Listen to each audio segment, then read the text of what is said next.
alosterismo, y siendo la retroalimentación un tipo de alosterismo, y cómo esta señalización puede regular o modificar la efectividad enzimática mediante la modificación de la actividad genética de la célula, mediante la inducción de un gen que va a codificar una proteína que aumentará la concentración de esta proteína, o cómo reprime el gen para disminuir la concentración de esta proteína, en este caso esta enzima, y por ende, por esta vía, la regulación de la actividad enzimática. Habíamos visto el anabolismo de los carbohidratos, cómo los carbohidratos se digieren, se absorben, cómo se distribuyen, almacenan y cuál es el destino de la glucosa en al menos los tres de los órganos importantes desde el punto de vista del metabolismo energético, el metabolismo hepático, el metabolismo del tejido adiposo y del tejido muscular esquelético.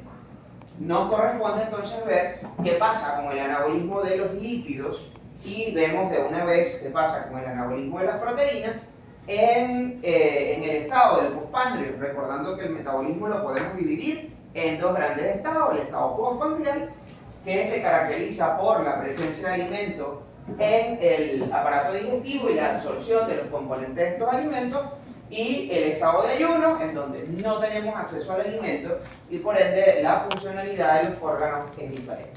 Como vamos a hablar de lípidos, vamos a tocar algunos aspectos, en primer lugar, de la química de los lípidos para poder entender posteriormente cómo es el metabolismo de los lípidos. Cuando hablamos de carbohidratos, hablamos de que un carbohidrato es toda aquella sustancia que de una u otra forma, sobre todo en su forma monosacárida, está constituido por un polialcohol con una función aldehídica o cetónica.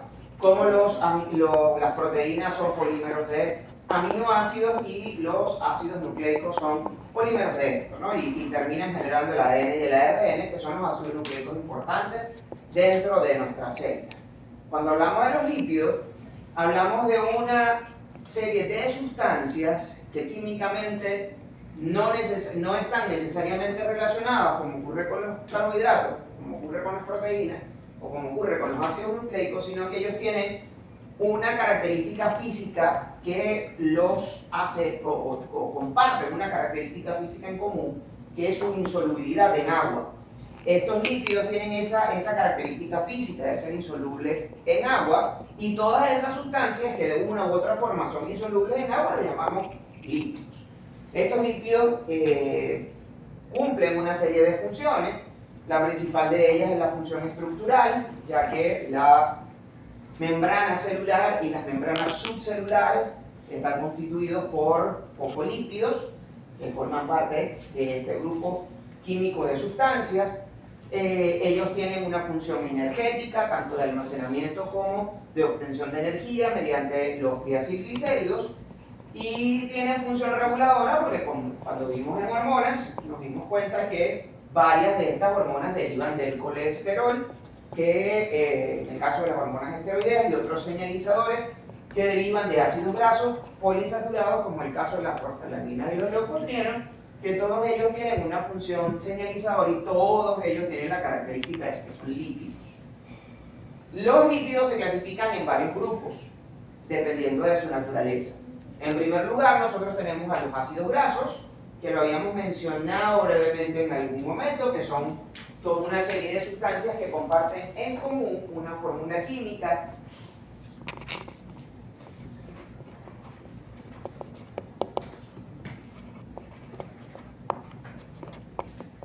que es la presencia de un grupo carboxílico que tiene una cadena lateral. Todos los ácidos grasos tienen esa característica o esa estructura química común. Un grupo carboxílico con una cadena lateral. Esa cadena lateral normalmente está constituida por una cadena hidrocarbonada que varía de extensión y de grado de saturación. De manera que estos ácidos grasos los podemos clasificar desde el punto de vista químico en ácidos grasos saturados, que son aquellos ácidos grasos que no presentan dobles enlaces, o los ácidos grasos polisaturados, monoinsaturados, poliinsaturados, que son aquellos que en su estructura, en su cadena lateral, presentan una o más insaturaciones o dobles enlaces. Cuando hablamos de insaturaciones, hablamos de la presencia de dobles enlaces.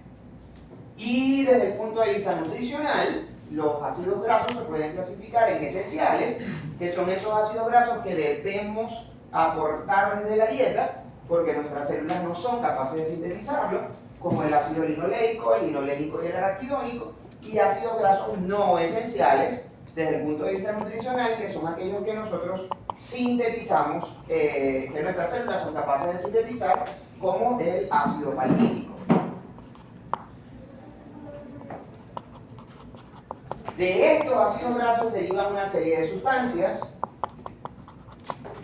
que a partir de ciertos ácidos grasos son sintetizadas, como las prostaglandinas y los leucotrienos, que derivan del ácido araquidónico, que es un ácido graso de 20 carbonos poliinsaturados, y a partir de él se sintetizan una serie de sustancias que se llaman prostaglandinas, tromboxanos y leucotrienos, que participan de manera importante en la señalización celular y que tienen un papel importante en la regulación de la dinámica vascular y de la función endotelial.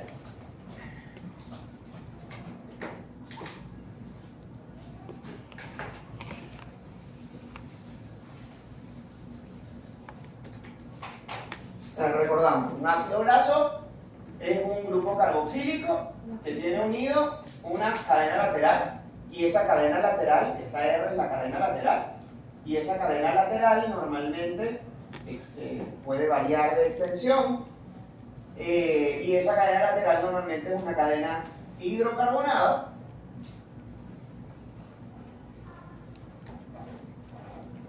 y que dependiendo de la presencia o ausencia de dobles enlaces, en esa cadena hidrocarbonada se pueden clasificar insaturados cuando no tienen dobles enlaces o insaturados cuando presentan algunos dobles enlaces.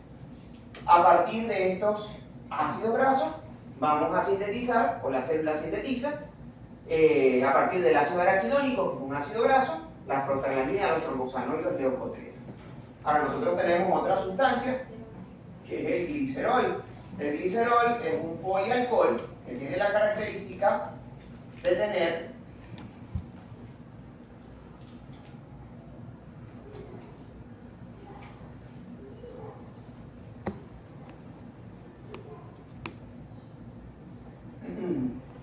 de ser un polialcohol, de tener un grupo, de estar conformado por una cadena de 3 carbonos que tiene un grupo hidroxilo en cada uno de sus carbonos. En el caso del glicerol, es una de esas pocas moléculas que no importa cómo se haga la numeración o la nomenclatura, yo puedo decir enumerarlo 1, 2, 3 o 1, 2, 3 y es exactamente lo mismo, porque es una estructura completamente simétrica. Entonces, indistintamente de cómo lo numere, igualito la nomenclatura va a ser la misma.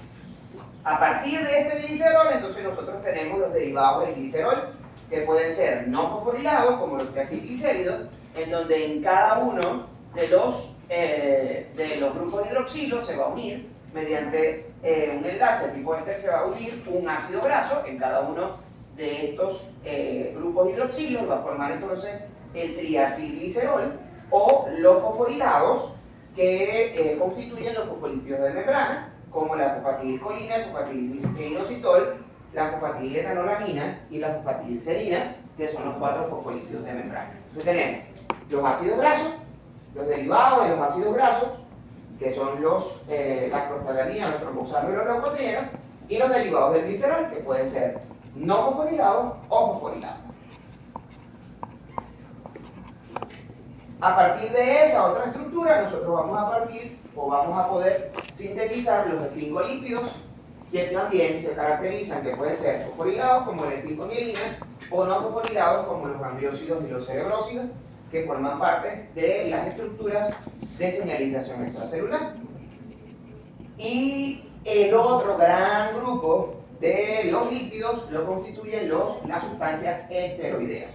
Las sustancias esteroideas son aquellas que se sintetizan a partir del ciclopentano penhidrofenantreno, que es un anillo teórico, y en donde, dependiendo de las diferentes sustituciones, vamos a tener el colesterol, que es derivado o el esteroideo principal y a partir del cual nosotros sintetizamos las hormonas sexuales, la vitamina D y las sales biliares, que son las sustancias esteroideas o derivados de los esteroides, que son entonces el otro grupo de lípidos.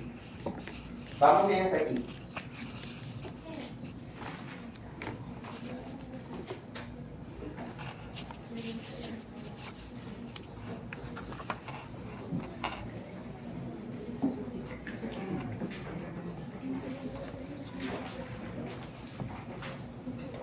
Entonces, eso que tenemos ahí es la representación de un ácido graso. ¿Por qué sabemos que es un ácido graso?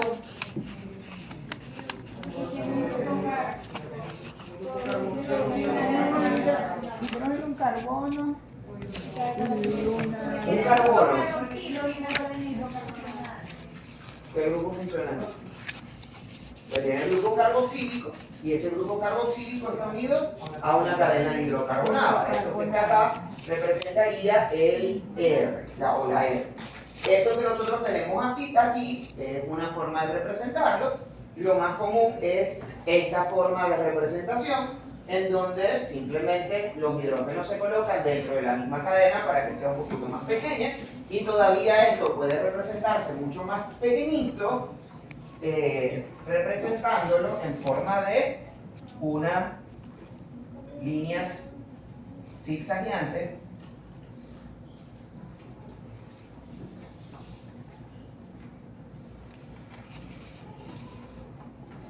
donde aquí tendríamos el grupo carboxílico, y entonces en cada una de estas aristas hay un carbono que tiene todas sus valencias llenas. Entonces aquí esto representaría un CH2, esto representaría el otro CH2, esto representaría el otro CH2 y esto sería el SH3. Esta es la forma más simple de representar la estructura de un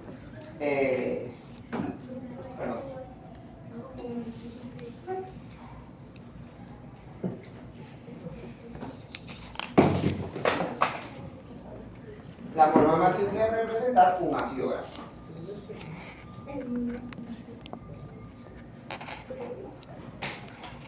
Ok. Cuando nosotros nos dan la nomenclatura de un ácido graso, esa nomenclatura nos la pueden representar de la forma que la tenemos arriba, en donde se nos dan una serie de números, la figura delta, el triangulito representa la letra delta, que viene seguido de unos números y otra letra griega, que es la omega, o la letra omega, con un número al lado, que representa cada uno de esos números. Bueno, en la nomenclatura, si a nosotros nos colocan algo así, nos mandan a representar la estructura hidrocarbonada de esa estructura que tenemos allí, o de esa nomenclatura que tenemos allí, el primer número representa el número de carbonos que tiene ese compuesto hidrocarbonado. Después de los dos puntos, nosotros vamos a encontrar la cantidad de insaturaciones, o sea, la cantidad de dobles enlaces que tiene ese ácido graso, seguido de la figura delta, y la figura delta nos representa la posición de los dobles enlaces, entre qué carbonos se encuentran los dobles enlaces. Y luego tenemos esto que está acá, que es la clasificación omega.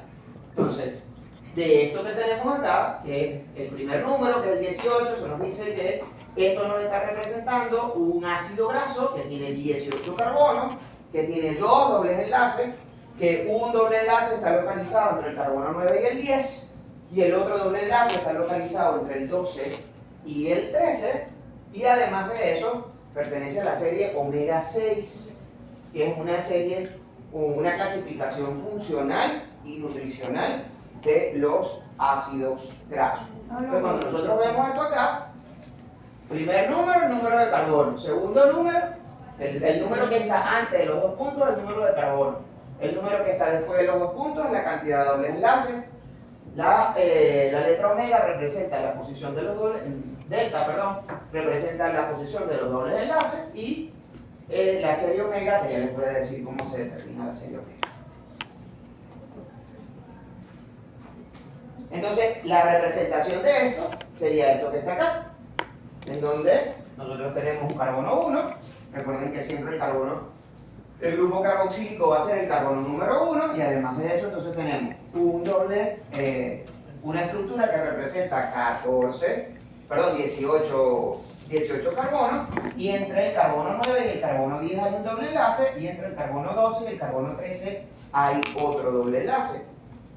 Y como la posición del último doble enlace, si contamos hacia atrás, que es 1, 2, 3, 4, 5, 6, es el carbono número 6, si lo contamos de atrás hacia adelante, entonces eso es omega 6. Ahora les voy a enseñar otra forma de obtener la serie omega. Esa lista que ustedes tienen allí es la lista de los ácidos grasos saturados de importancia biológica. No es para ser detallado, pero sí bastante prolija este cuadro resumen. Fíjense que acá, ¿cuántos carbonos tiene el ácido acético? 2. ¿Y cuántos dobles enlaces? 0. ¿Cuántos dobles enlaces?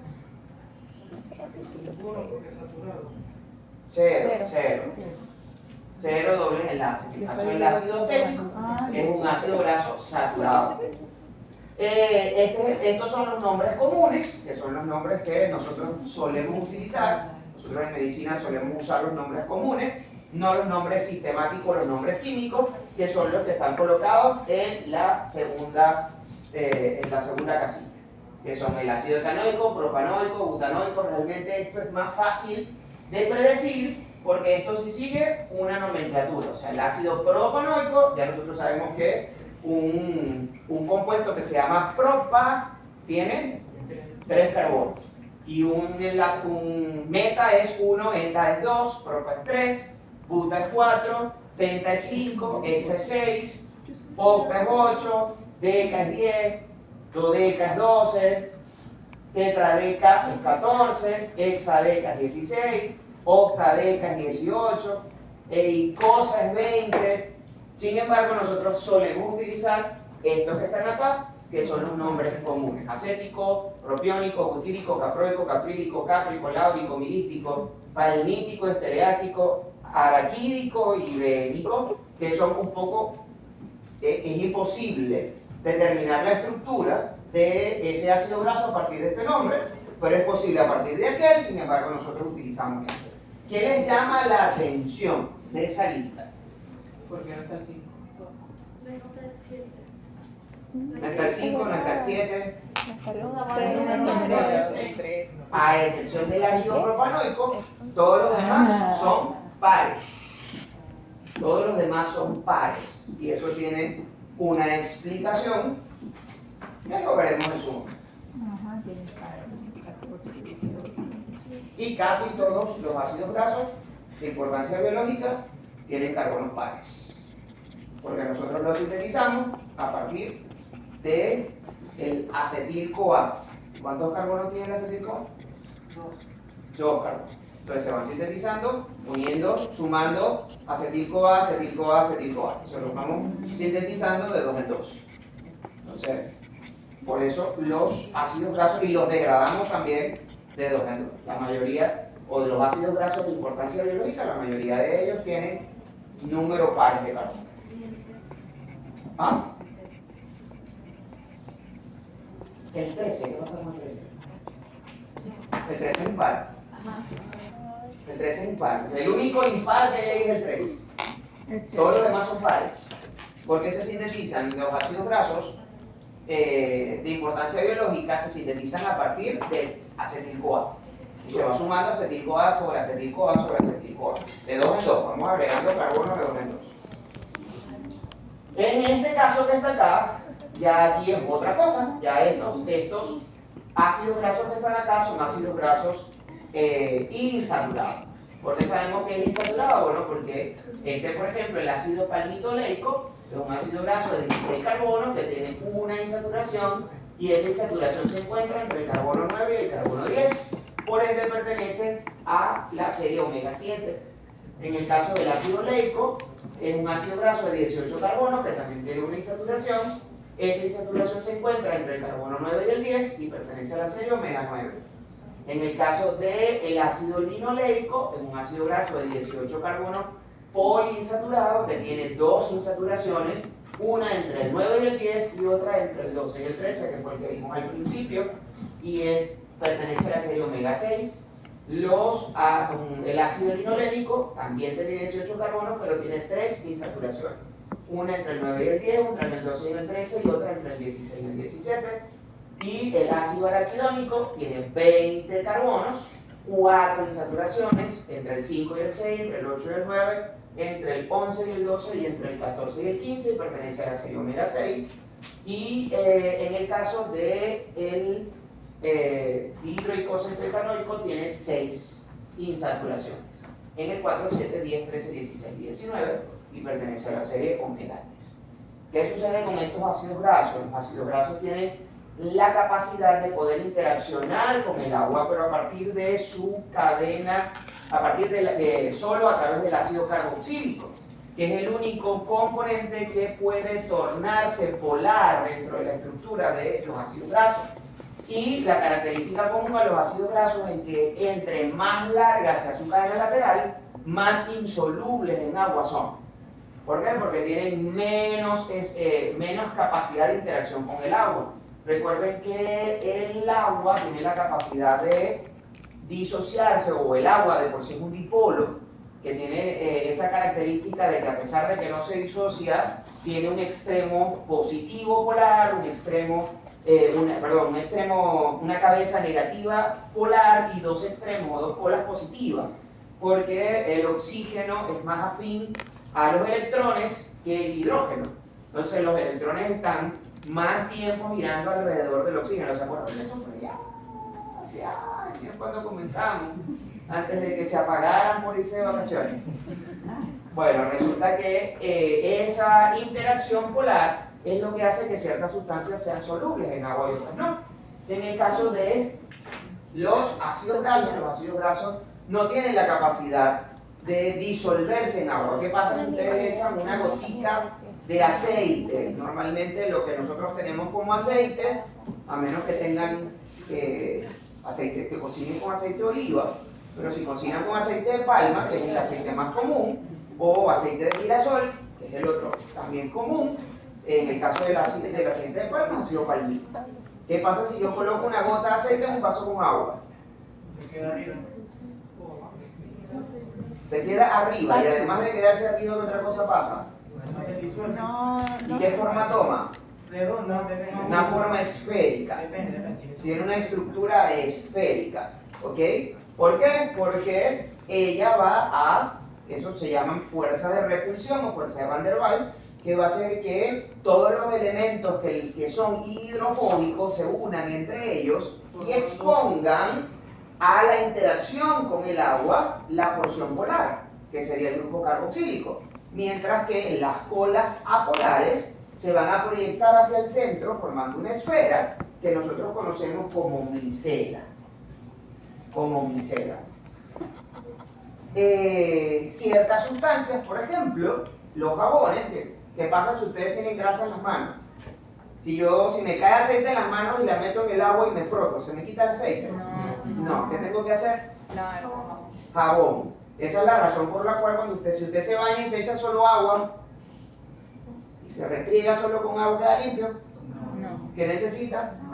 Jabón. Porque ¿qué tienen cuando sudamos? ¿Qué pasa? ¿Qué hay? Grasa. Porque dentro de la secreción de la piel está la secreción sebácea, que hace que unos más, otros menos, pero siempre esa secreción sebácea es lo que hace que nosotros tengamos humectación en la piel. Pero esa secreción sebácea es eso, grasa, es aceite, es aceitosa. Entonces si yo me lavo la cara solo con agua, no me voy a quitar la grasa. ¿Qué hacen los jabones? Los jabones me permiten un proceso de saponificación. ¿Qué son los jabones? Los jabones normalmente son sales. Contrariamente a lo que podríamos esperar, los jabones se fabrican a partir de grasa. Lo que toman es el sebo de los animales y eso se pasa por un proceso y a eso se le agregan sales para terminar convirtiéndolo en una sustancia que permite la disolución parcial de las grasas en contacto con el agua. ¿Qué hace la mayoría de los jabones? La mayoría de los jabones son estos. Son un álcali que tiene la capacidad de disociarse en medio acuoso en un ion positivo que va a interaccionar con la carga negativa del grupo carboxílico que en agua a 7, a pH 7, se va a disociar. Y eso va a permitir que este sodio pueda interaccionar, esto que tiene carga positiva, puede interaccionar con la carga negativa del grupo carboxílico y formarse lo que se llama una micela, al poder disolver esa sustancia grasa y permitir entonces que el agua la arrastre. Si usted tiene grasa en las manos y se echa jabón, se frota las manos, ¿qué pasa? ¿Se forma? Espuma. Si no me la saco, ¿qué pasa? ¿Nunca les ha pasado? Sí.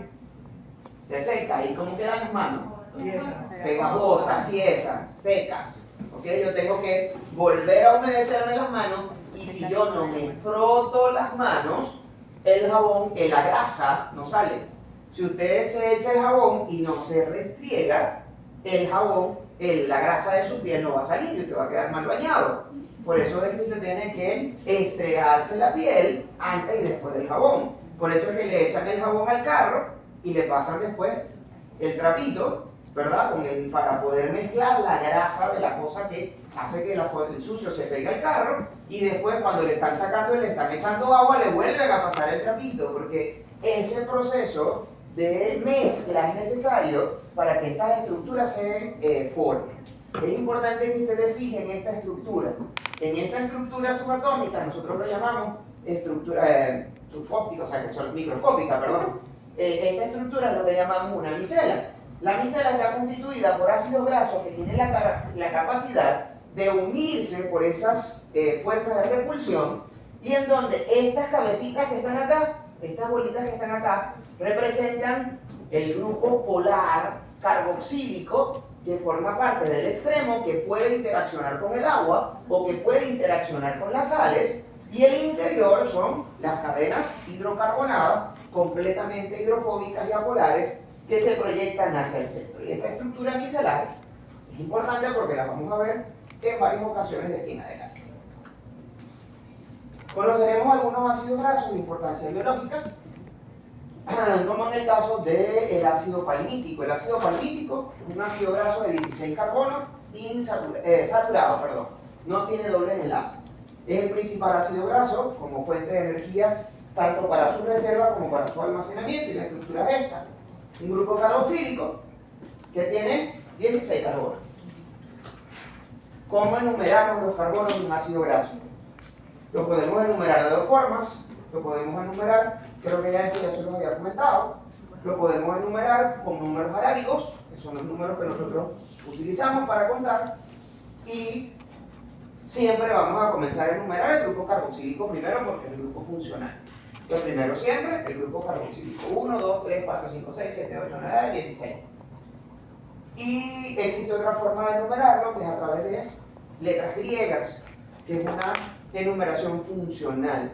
Aquí el grupo carboxílico nosotros no lo tomamos en cuenta, sino que siempre el carbono número 2 va a ser el carbono alfa, el carbono número 3 va a ser el carbono beta, el carbono 4 el gamma, y así cada una de las letras del alfabeto griego hasta llegar al último carbono. El último carbono siempre será el carbono omega. Siempre el último carbono va a ser el carbono omega. ¿Sí me siguen aquí? En el caso del carbono oleico, el ácido oleico, ¿por qué se llaman ácidos? Porque es ácido palmítico. ¿Por qué son ácidos grasos? Porque la molécula está conformada por un grupo funcional carboxilo y una cadena de hidrocarbonos. ¿Y por qué son ácidos? Porque es capaz de donar hidrogenio. Correcto, porque el grupo carboxílico es capaz de disociarse. Entonces nosotros tenemos esto que está acá. Este hidrógeno, este protón de hidrógeno, recuerden que esto que está acá es el protón del hidrógeno con el electrón del hidrógeno y uno de los electrones del oxígeno formando un enlace covalente. El electrón del oxígeno se puede quedar con el oxígeno y el protón, solamente el protón del hidrógeno se puede disociar. Como ya el protón no tiene carga eléctrica, entonces esto tiene una carga positiva y lo que llamamos hidrogenión. y esto va a tener un electrón de más, por lo que va a tener una carga negativa. Pero la capacidad de donar un hidrógeno al medio, todas las sustancias, ¿se acuerdan de ese concepto? Todas las sustancias que donan un hidrógeno al medio son ácidos. Entonces, por eso todas estas sustancias los conocemos como ácidos. Y realmente nosotros los tenemos en nuestro cuerpo en su forma de base disociada. O sea, cuando esto de aquí sale de aquí y se protona al medio, ya esto no es un ácido. Ahora eso es una base. ¿Por qué? Porque ya el hidrógeno lo donó. Cuando está así, con el hidrógeno, es un ácido, es el ácido palmítico. Pero cuando se disocia es una base, que no se llama ácido, sino que es una base, lo llamamos palmitato. Y así con cada uno de los ácidos grasos. Eso es ácido oleico. El ácido oleico, que es esto que está acá, es un ácido graso de 10. ¿Cuántos carbonos tiene? ¿Por qué 18? No, ahí arriba. No, porque esto que está acá nos dice cuál es la estructura. Esto que está acá es el primer número, el número que está antes de los dos puntos, que es el número de carbono. Después de los dos puntos, el número que está después de los dos puntos es el número de dobles enlaces. Y el omega, el delta, perdón, el triangulito, que es la letra delta, es la posición de los dobles enlaces. Entonces esto me dice que un ácido graso de 18 carbonos, que tiene una insaturación, y que la insaturación se encuentra entre el carbono 9 y el carbono 10.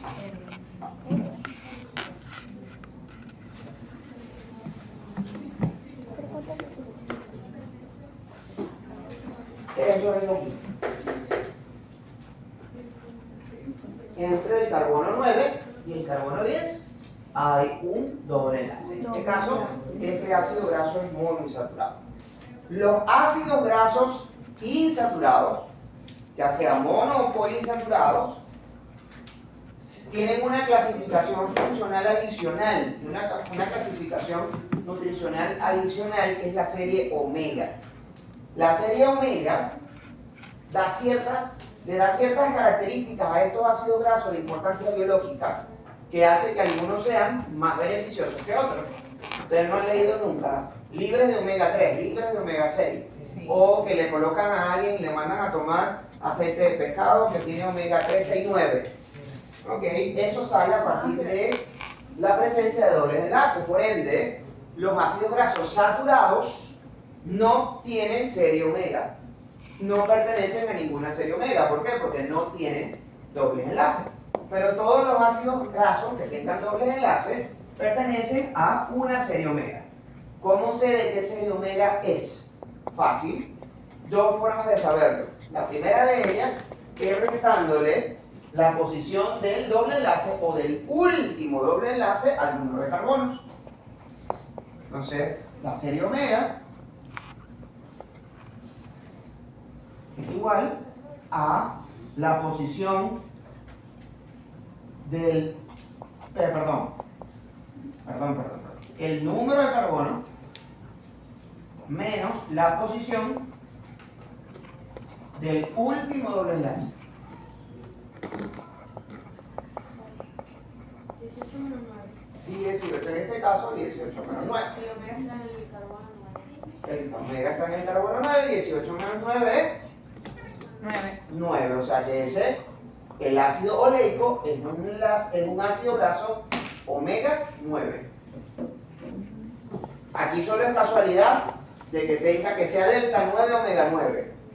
Eso es simple casualidad, van a ver que eso no se va a repetir. La otra manera es contar hacia atrás, desde el último carbono hasta el doble enlace. O sea, contar desde el último carbono hacia atrás hasta que me consiga el doble enlace. 1, 2, 3, 4, 5, 6, 7, 8 y 9. Cualquiera de las dos formas está bien para calcular la serie omega de un doble enlace, de un ácido graso.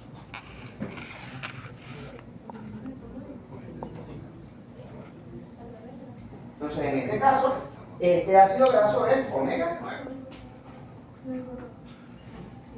Esta es la forma de representarlo, pero esta es la forma más común. Como esto es tan difícil de dibujar, entonces normalmente lo que hacen es dibujarlo así. Algunos ni siquiera hacen esto, sino que simplemente en el primer doble enlace colocan en el primer carbono colocan el doble enlace y el oxígeno negativo o el OH. El oxígeno con el hidrógeno disociado o el doble. Cualquiera de las dos formas. Pero a veces lo hacen así, para ser un poquito más amigable. Entonces,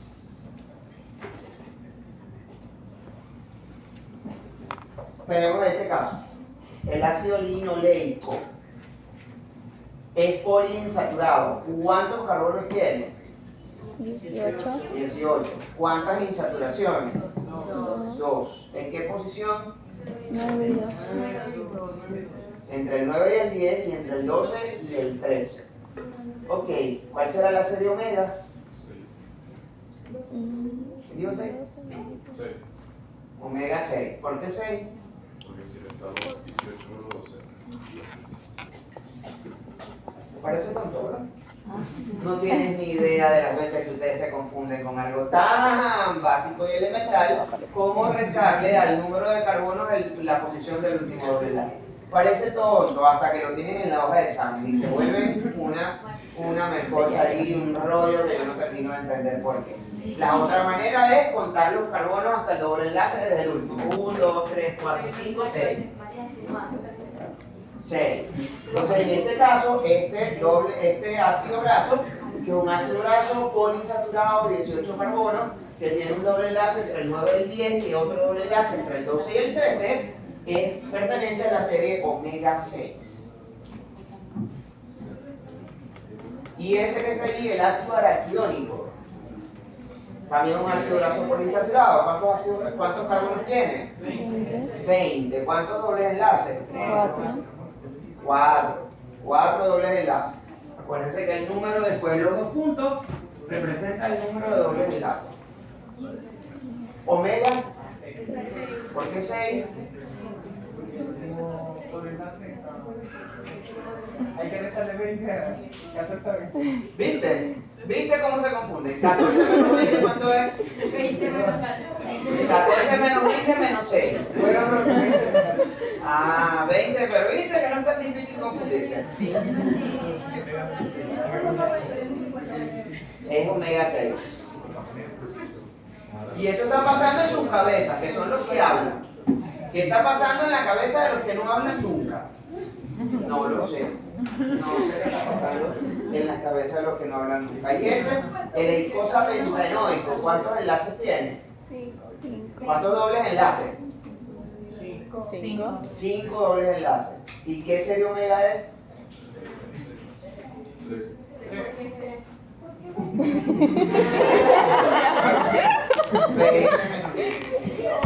omega. Estos ácidos grasos no es simplemente el hecho de que tengan una serie omega o que tengan, o sea, no están de casualidad allí.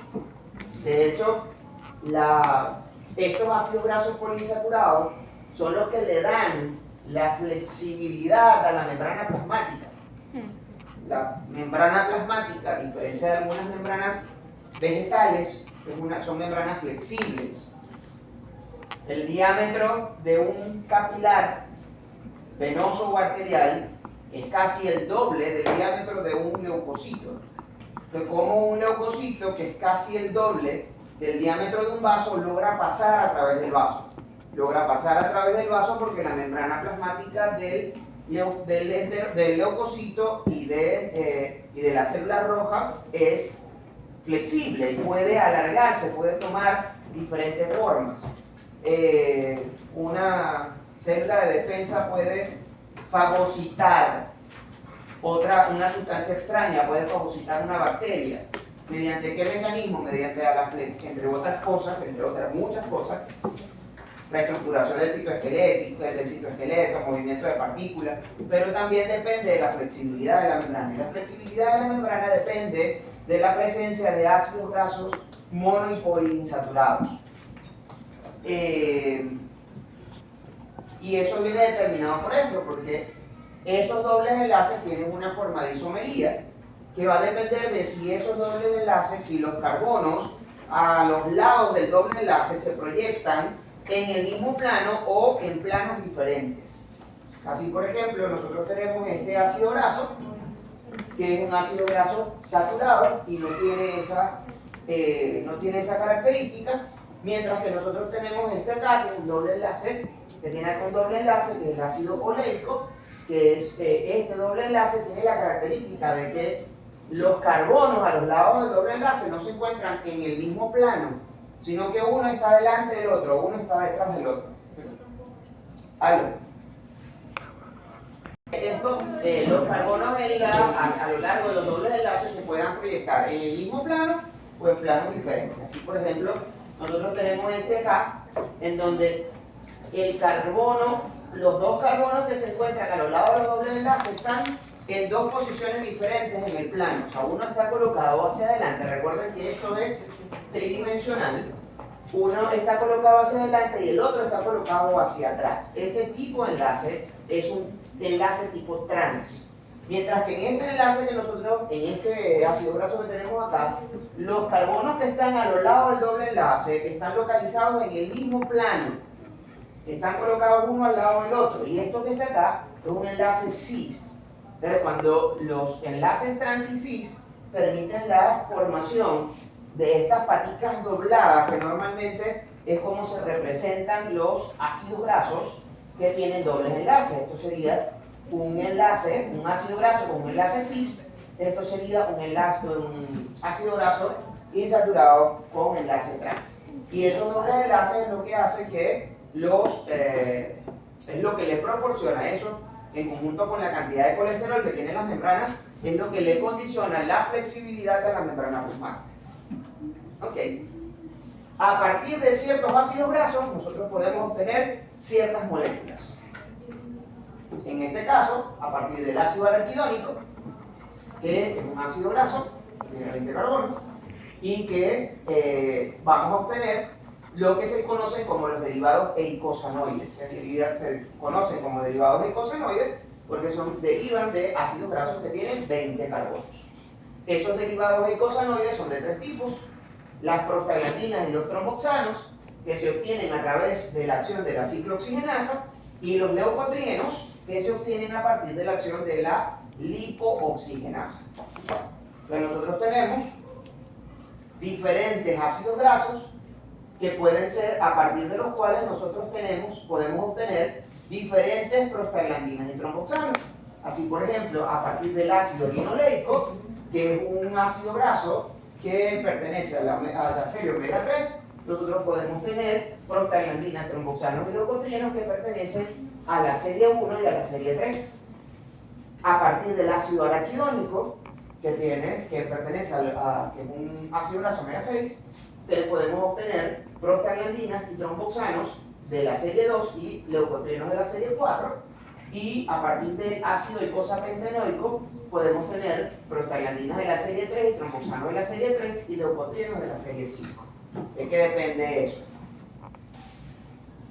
Los leucotrienos son sustancias que derivan del ácido araquidónico y van a conservar los 4 dobles enlaces del ácido araquidónico y se van a identificar con las letras A, B, C, D y E y un número que indica el número de dobles enlaces. Así, por ejemplo, nosotros tenemos el leucotrieno A4, que es A porque tiene un epóxido entre C5 y C6 y los 4 dobles enlaces.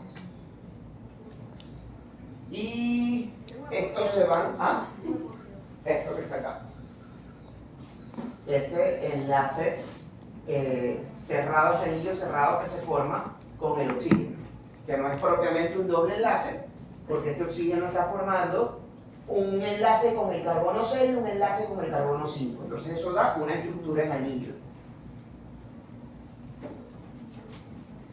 Así, a partir de ahí podemos obtener el leucotrieno C4, que es C porque tiene glutatión, que es esto que nosotros tenemos acá, una unión de glicina, ácido glutámico y cisteína en el carbono 6 y 4 dobles enlaces.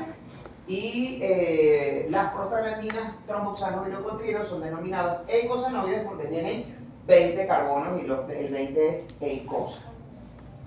Las prostaglandinas son sustancias autocrinas que derivan del ácido prostanoico, que es esto que está acá, que es una estructura teórica y que contiene las estructuras, esto que está acá, a partir de este anillo. Las estructuras que se derivan a partir de este anillo son las diferentes prostaglandinas. ¿Para qué son importantes estas sustancias? Bueno, aparte de que tienen un papel autocrino, por ende tienen un papel regulador, y la relación prostaglandina-leucotrieno-estorboxano es lo que determina el estado de salud endotelial. Vamos a dejarlo ahí. Ok, entonces, ya pasamos por los ácidos grasos, pasamos por los eicosanoides, que son sustancias lipídicas que derivan de los ácidos grasos, y ahora vamos a los derivados del glicerol. Los derivados del glicerol dijimos que podían ser de tres tipos, de dos tipos, no fosforilados y fosforilados. Los ácidos grasos, los derivados del glicerol no fosforilados son los triacilglicéridos. ¿De dónde obtenemos los triacilglicéridos? Recuerden que un ácido graso es un grupo carboxílico con una cadena lateral y que esa cadena lateral está determinada por una cadena hidrocarbonada de diferente extensión que puede ser saturada o no. ¿Ok? Entonces, ¿qué pasa acá? ¿Qué hace la célula para sintetizar un triacilglicérido? Primero que necesitamos es glicerol. Recuerden que el glicerol es un compuesto de 3 carbonos que tiene un grupo hidroxilo en cada uno de sus carbonos.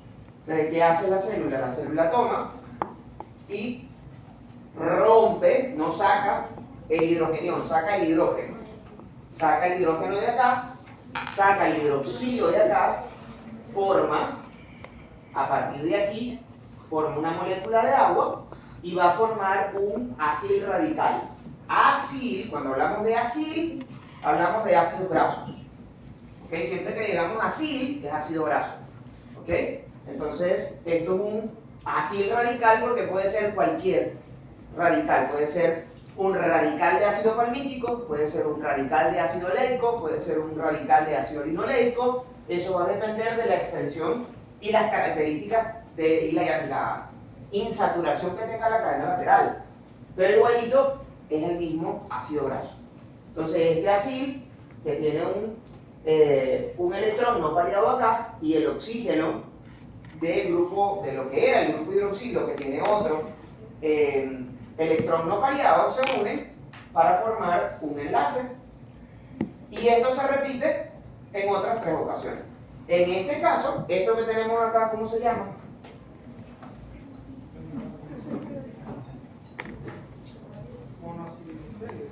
Monoacilglicérido. Mono de 1, tengo un monoacil. ¿Por qué? Porque en el glicerol yo puedo meter 3 ácidos grasos. Entonces tengo un monoacil, porque tengo un solo ácido graso, glicerol. Monoacil, acuérdense que acil es ácido graso, monoacil es un ácido graso unido a glicerol. Monoacilglicerol. La célula puede introducir otro ácido graso aquí y formar un diacilglicerol. Di de 2. Diacil, 2 ácidos grasos unidos a una molécula de glicerol. O puede unir un tercer ácido graso y formar un triacilglicérido, que es la forma de almacenamiento. Y este es el derivado del glicerol no fosforilado. ¿Sí? ¿Sí? ¿Todo bien? Profe, ¿por qué tiene las R de este lado? Porque estas son las cadenas laterales. Dependiendo, estos pueden ser 3 ácidos palmíticos. O pueden ser 2 ácidos palmíticos y un ácido linoleico. O puede ser un ácido linoleico, linolénico y un arachidónico, qué sé yo. Este enlace que está acá es un enlace tipo éster, porque es la unión de un ácido con un alcohol. Ahora bien,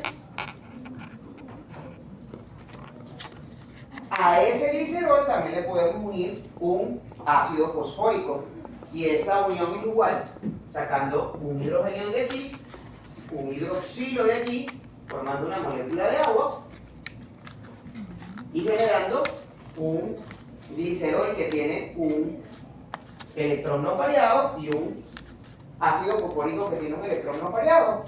Y esto se va a unir aquí y vamos a tener un glicerol fosfato. Ahora, ese glicerol fosfato puede estar unido, este enlace es un enlace tipo éster de ácido fosfórico o ácido éster, y si unimos dos ácidos grasos en los otros dos carbonos, vamos a tener algo que llamamos el diacilglicerol fosfato.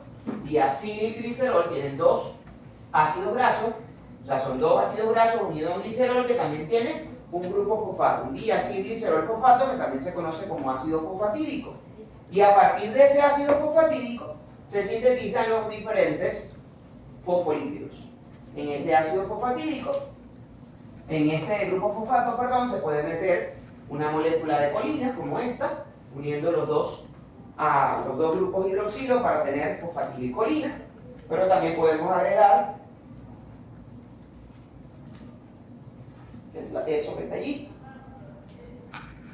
pero también podemos agregar serina, etanolamina o inositol y vamos a tener fosfatidilserina, fosfatidil-etanolamina y fosfatidil-inositol, que son los cuatro ácidos grasos fosfolípidos que constituyen las membranas plasmáticas.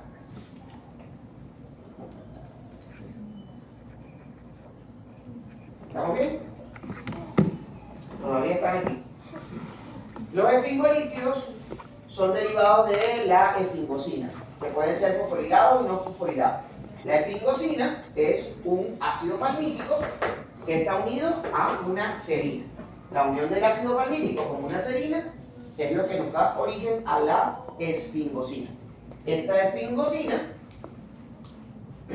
se puede unir a un ácido graso para formar la esfingomielina. Cuando yo tengo esfingosina, ácido graso, perdón, tengo una ceramida, y si a esto le agregamos un fosfolípido, entonces tengo esfingomielina. Y así, por ejemplo, podemos tener los diferentes cerebrósidos, que es la esfingosina con el ácido graso que va a originar una ceramida, y si a eso le colocamos un carbohidrato como glucosa, va a generar un glucocerebrósido, o galactosa va a generar un galactocerebrósido, o un oligosacárido va a generar un gangliósido. Ustedes que son expertos en histología ya saben perfectamente en dónde se consiguen los cerebrósidos y los gangliósidos, ¿verdad que sí? ¿No lo saben? Bueno, pregúntenselo a su profesora de histología. ¿Ah? ¿Cómo me lo van a poner ahí si eso es tejido conectivo? ¿Cómo que no? Si eso es tejido conectivo. ¿De qué? Sí, lo sé. Tejido conectivo. Está en el colectivo, pero bueno. Pasamos entonces al último grupo. En el último grupo tenemos a los esteroides.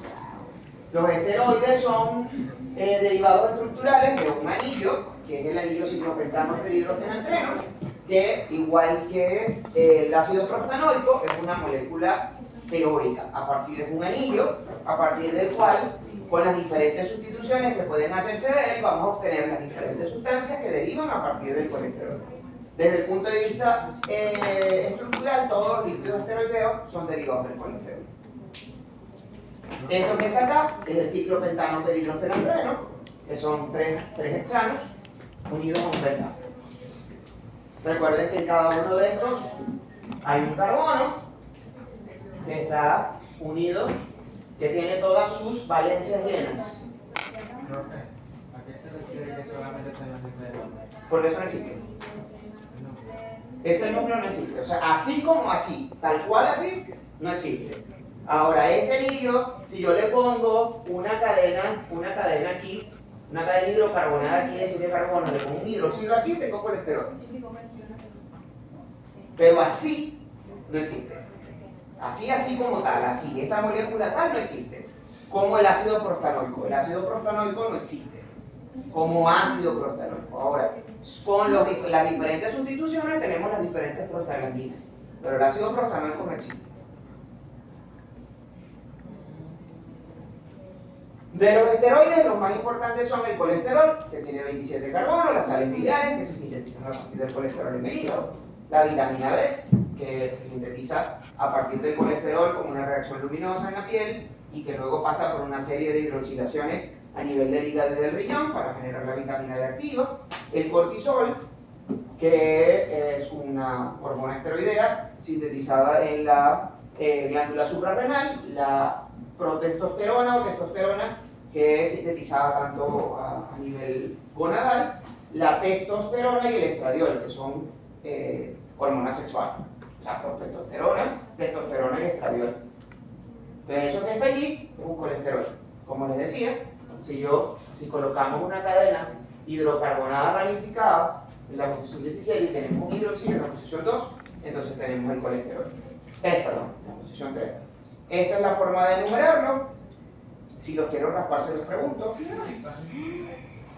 Y como no quiera, ¿verdad? No, para nada.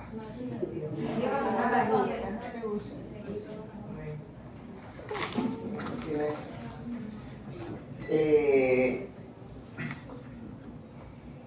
esto que está acá es el cortisol. Que fíjense que a diferencia de lo que sucede, aquí no tiene un grupo hidroxilo, sino que tiene un grupo seco. Y la cadena lateral no es una cadena hidrocarbonada como la que teníamos anterior. En la progesterona, fíjense la diferencia entre la cadena lateral que teníamos anteriormente y la que tenemos ahorita. En la testosterona teníamos un grupo seco y un hidroxilo en donde está la cadena lateral del colesterol. Y esto que está acá es el estradiol, que es todavía mucho más chiquito. Y tiene un grupo metido. Okay. ¿Preguntas? No hay preguntas. Ay, las diapositivas.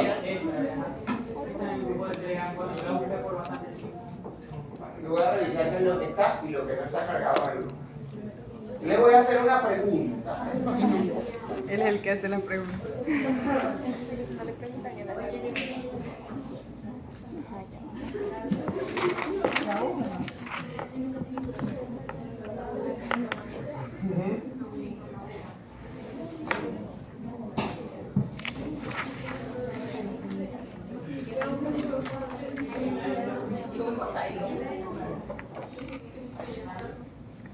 De la ansiedad me quité una uña.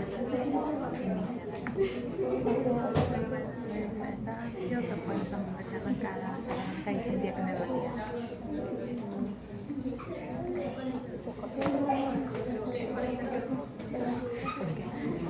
Porque tiene la cadena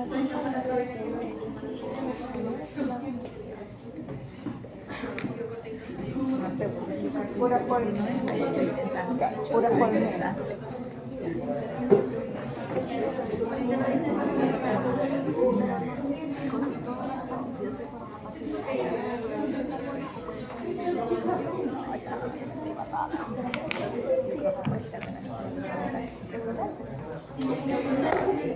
la pena, no te va a pasar el examen.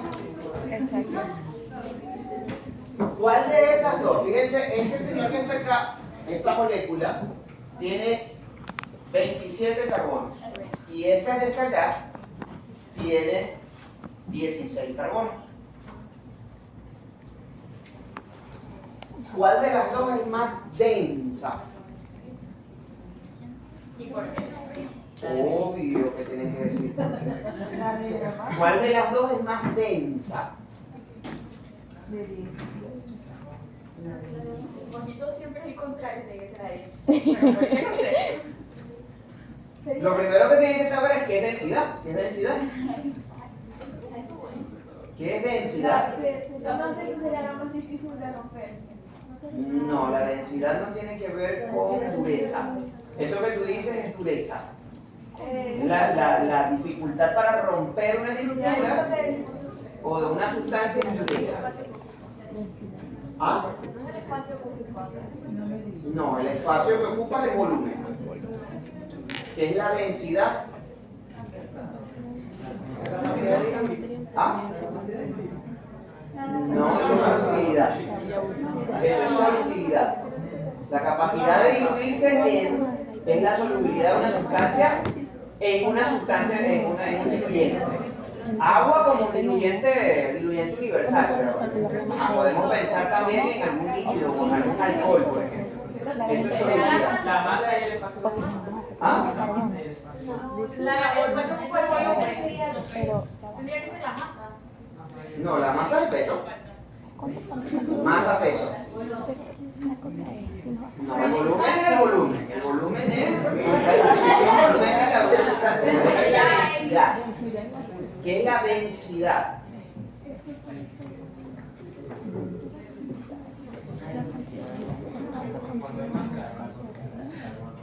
No. No. Física de tercer año. Densidad es igual a la masa sobre el volumen. No, pero no estaba diciendo. La densidad es igual a la masa sobre el volumen. Entonces, todo aquello que aumenta de masa con un volumen sin alterar el volumen aumenta su densidad, y todo lo que aumenta su volumen manteniendo la masa disminuye su densidad, porque la relación entre densidad y masa es directa, mientras que la relación entre densidad y volumen es indirecta. ¿Ok? Ese es el bendito tema de, o la conchita de mango de qué pesa más, un kilo de metal o un kilo de algodón. Los dos pesan lo mismo, pesan un kilo, tienen la misma masa. En lo que se diferencian es en la densidad, porque yo tengo un kilo de hierro, no sé, de algún metal, un kilo de oro, yo lo tengo en una cosita muy pequeñita, mientras que un kilo de algodón es una bola inmensamente grande de algodón. Aunque tienen la misma masa, el volumen es mucho menor en el hierro que en el kilo de algodón. Entonces, en lo que se diferencian es en su densidad. El hierro es más denso que el algodón, el algodón es menos denso. Esa es la propiedad que tiene el agua, que lo mencionamos por allá también hace mucho tiempo. Yo sé que sus memorias jóvenes no son capaces de recordar. No, de memoria corta, mala. La propiedad que tiene el agua de disminuir su densidad cuando se solidifica. Porque el agua, que forma un entramado en forma líquida, su forma líquida forma un entramado, una red formada por esos dipolos que se generan con el agua, o la relación entre los dipolos de las moléculas de agua. Cuando se congelan se cristalizan, y al cristalizarse se expanden. Al expandirse, un kilo de agua, cuando está en su forma líquida, tiene menos volumen que un kilo de hielo, porque el hielo, al solidificarse, se expande, entonces mantiene su masa, pero aumenta su volumen. Manteniendo su masa y aumentando su volumen, disminuye su densidad. Y los objetos menos densos flotan sobre los más densos. Esa es la razón por la cual, si ustedes colocan aceite en agua, no solamente es que no se diluye, sino que los ácidos grasos tienden a formar una capa en la parte superior. ¿Por qué? Porque los ácidos grasos son menos densos que el agua o que una solución acuosa. Entonces, los objetos menos densos flotan sobre los más densos. Esa es la razón por la cual nosotros tenemos más oxígeno que en el Everest. ¿Por qué? Porque el oxígeno es más denso que el resto de los gases en disolución. Nosotros no respiramos solo oxígeno, nosotros respiramos una mezcla de gases. De hecho, solo el 21% de lo que nosotros respiramos es oxígeno. El restante 79% es una mezcla. De hecho, lo que más respiramos es nitrógeno. El mayor constituyente del aire expirado es nitrógeno. Nitrógeno, CO2 y algunos otros gases en dilución. Pero el oxígeno de todos estos gases es el más denso. Por lo tanto, el oxígeno tiende a ir al suelo. Tiende a ir hacia abajo. Entonces, cuando ustedes están en el pico Bolívar, si ustedes intentan correr en el pico Espejo, que es a donde podemos llegar con el teleférico, si intentan correr, lo más probable es que se van a desplomar.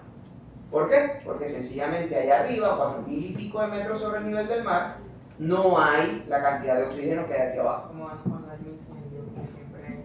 El humo va para arriba y el oxígeno va para abajo. ¿Quiere buscar oxígeno? Tírese al suelo. El oxígeno está pegado al suelo, porque es más denso. Esa es la razón por la cual un buque gigantesco que pesa no sé cuántas toneladas flota sobre el agua, porque a pesar de ser muy pesado, en su interior es hueco. Entonces tiene un volumen muy grande en relación a su masa. El volumen es más grande que su masa y hace que sea menos denso que el agua. Por eso, entre otros fenómenos, la flotabilidad depende de otras cosas, pero entre una de las cosas de las que depende de la densidad. Por eso un buque pesado, un crucero flota, a pesar de que tiene un montón de gente adentro y una cantidad de cosas, flota ¿Y cómo sobre hacen el agua. con los submarinos? Para que salgan. Lo llenan de agua. Lo que hacen es, lo que tiene son compartimientos que se llenan de agua para que él pueda hundirse. Y cuando necesita salir a flote, lo que hacen es que sacan, bombean agua hacia el exterior. Eso es parte de uno de los tantos mecanismos por los cuales un submarino puede flotar o puede navegar debajo del agua en una distancia recta, manteniendo una densidad específica, entre otras cosas. O sea, son varias cosas, pero eso es una de las variables. Entonces, si la densidad es igual a la masa sobre volumen, ¿cuál de esos dos compuestos es más denso?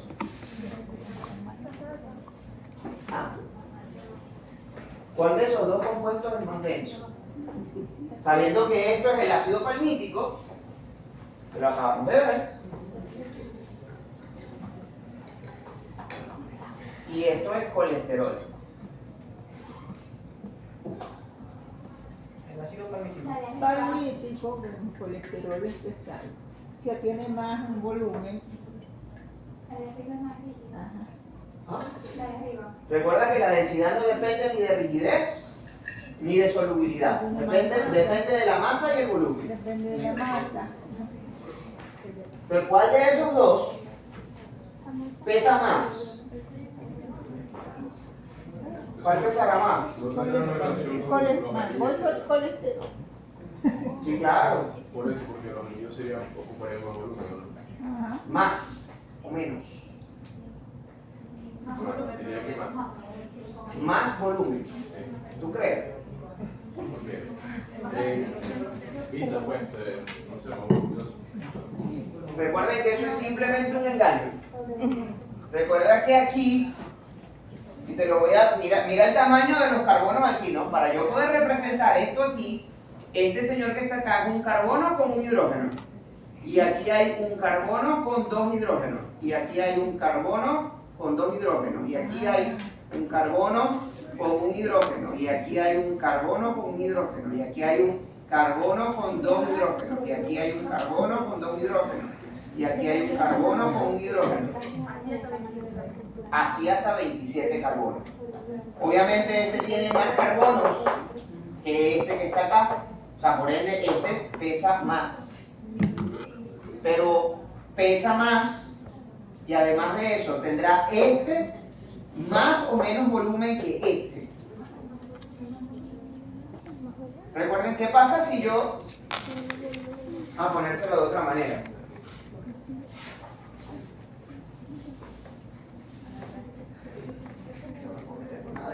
Colesterol.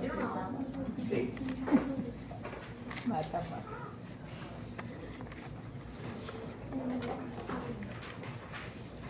Una hoja. ¿Cuánto pesa? No sé. Pónganse 1 gramo, no sé. ¿Ok? Esto, el efecto, hay otras variables, pero esto va a caer más lentamente. Además de la capacidad de planear con el oxígeno, fíjense el tamaño de esto. ¿Qué pasa si yo lo doblo? ¿Ah? ¿Qué le pasa a la densidad? ¿Y qué le pasa a la densidad? Aumenta. Aumenta la densidad. ¿Qué es lo que está pasando aquí? Esto está lineal. En estos anillos que está doblado, plegado, para poder formar estos anillos que están acá. Entonces, el volumen de esto, además de que pesa más, por simple peso molecular, aquí hay más carbonos que aquí. Aquí hay solo 16 carbonos, aquí 27 carbonos. Porque es una estructura que tiene una misma, o sea, si yo tuviese un ácido graso de 26 carbonos, pues no podría tener uno de 27. Si tuviese un ácido graso de 26 carbonos, igualito, este señor tendría más volumen en el mismo peso. Y este no solo es que pesa más que este, sino que tiene menos, su peso está distribuido en un volumen más pequeño. Entonces la densidad del colesterol es mayor que la densidad de un ácido graso. ¿Por qué? Porque los ácidos grasos están esplayados, una cadena hidrocarbonada extendida, mientras que esto que está acá son anillos. Entonces el volumen de esto es menor que esto. Yo necesito que ustedes recuerden eso cuando comencemos a ver lipoproteínas en la próxima clase.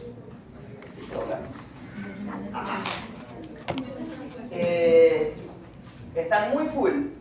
Sí. Qué raro. Ustedes tienen súper tiempo. No, la pregunta es a ver si podemos recuperar la clase de ayer, el viernes, ¿A qué hora sería? en la tarde. O bueno, podría hacerlo a las 8 de la mañana. Sí. A cualquier hora. Con tal se recupere. No puedo, es que yo no puedo. No, pero con tal se recupere. A cualquier hora. Yo creo que sería más factible en la tarde porque En la tarde. los lejos y sería mejor, digo yo. El viernes.